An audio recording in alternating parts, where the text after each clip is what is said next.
Hi my dear and dearest ones, നിങ്ങളുടെ സ്വന്തം Sreelakshmi miss ആണ്. 8ാം ക്ലാസ്സിന്റെ റിസൾട്ട് വന്നു കഴിഞ്ഞു അല്ലേ? നിങ്ങൾക്ക് എല്ലാവർക്കും ആഗ്രഹം ഉണ്ടാവും നിങ്ങളുടെ ഗ്രേഡ് എന്താണെന്ന് അറിയാൻ. പല ആളുകളും പല വെബ്സൈറ്റിലും അവിടെ ഇവിടെ ഒക്കെ സെർച്ച് ചെയ്തിട്ട് പല തരത്തിലുള്ള ഗ്രേഡിംഗ് സിസ്റ്റം ആയിരിക്കും കണ്ടിട്ടുണ്ടാവുക. എന്നാൽ നിങ്ങൾ ശ്രദ്ധിക്കേണ്ടത് 8ാം ക്ലാസ്സിലുള്ള ഗ്രേഡിംഗ് സിസ്റ്റം അല്ല നമ്മുടെ 9ാം ക്ലാസ്സിലും 10ാം ക്ലാസ്സിലേക്ക് വരുന്നത്. ഈവൻ ഈ 7ാം ക്ലാസ്സിൽ വരെ ഉണ്ടായിരുന്ന സിസ്റ്റമേ അല്ല 8ാം ക്ലാസ്സിൽ വരുന്നത് അല്ലേ? 8ാം ക്ലാസ്സിൽ നമുക്കുള്ളത് ABCDE എന്ന് പറയുന്ന ഗ്രേഡുകളാണ്.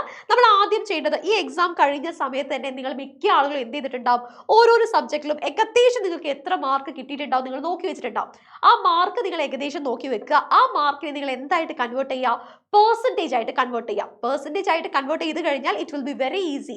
ഈ ഒറ്റ ചാർട്ട് ഉപയോഗിച്ച് നിങ്ങൾക്ക് ഏകദേശം ഏത് ഗ്രേഡ് ആണ് ലഭിക്കുന്നത് എന്ന് കണ്ടുപിടിക്കാൻ സാധിക്കും കേട്ടോ. അപ്പോൾ ആദ്യം ചെയ്യേണ്ടത് മാർക്കിനെ പെർസെൻറ്റേജ് ആക്കി മാറ്റുന്നു. അതാക്കാൻ നിങ്ങൾക്ക് അറിയാലോ, സംശയമൊന്നുമില്ലല്ലോ. അങ്ങനെയാണെങ്കിൽ 80% മുതൽക്ക് 100% വരെയാണെങ്കിൽ നിങ്ങൾക്ക് എ ഗ്രേഡും, 60% മുതൽക്ക് 79% വരെയാണെങ്കിൽ ബി ഗ്രേഡും, 59% മുതൽക്ക് 40% വരെയാണെങ്കിൽ സി ഗ്രേഡും, 30% മുതൽക്ക് 39% വരെയാണെങ്കിൽ ഡി ഗ്രേഡുമാണ് ലഭിക്കുന്നത്. ചില ആളുകൾ ചോദിക്കാറുണ്ട് 30% പാസ് ആണോ?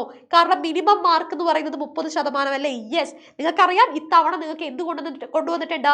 മിനിമം മാർക്ക് കൊണ്ടുവന്നിട്ടുണ്ട് അല്ലേ? മിനിമം മാർക്ക് എന്ന് പറയുന്നത് 30%. മിനിമം മാർക്കിൽ ബിലോ നിങ്ങൾക്ക് കിട്ടിക്കഴിഞ്ഞാൽ, ഇ ഗ്രേഡ് വന്നു കഴിഞ്ഞാൽ നിങ്ങൾ എന്താണ്, നിങ്ങൾക്ക് പിന്നെയും പരീക്ഷ എഴുതേണ്ടി വരും. നിങ്ങൾക്ക് എക്സ്ട്രാ ക്ലാസ്സസ് ഉണ്ടാവും.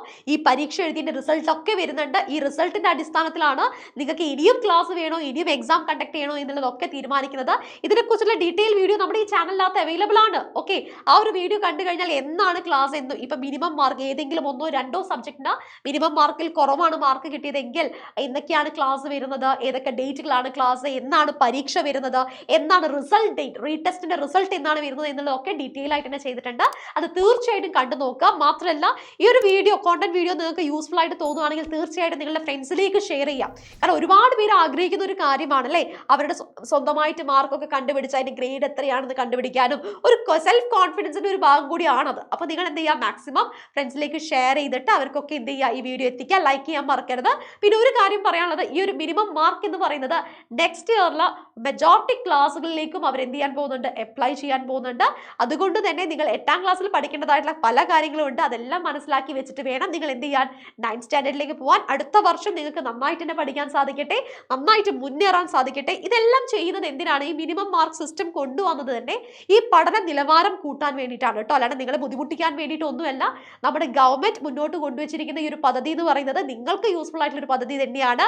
ഓരോരോ വർഷവും പഠിക്കേണ്ടതായിട്ടുള്ള കാര്യങ്ങൾ മനസ്സിലാക്കാനും അടുത്ത വർഷത്തേക്ക് അതൊരു മുതൽക്കൂട്ടായിട്ട് നിൽക്കാനും വേണ്ടിയിട്ടാണ് കേട്ടോ. സോ നന്നായിട്ട് തന്നെ പഠിക്കുക, ലൈഫ് എൻജോയ് ചെയ്യുക. നമുക്ക് ഇനിയുള്ള കോണ്ടന്റ് വീഡിയോസിൽ കാണാം. ബൈ.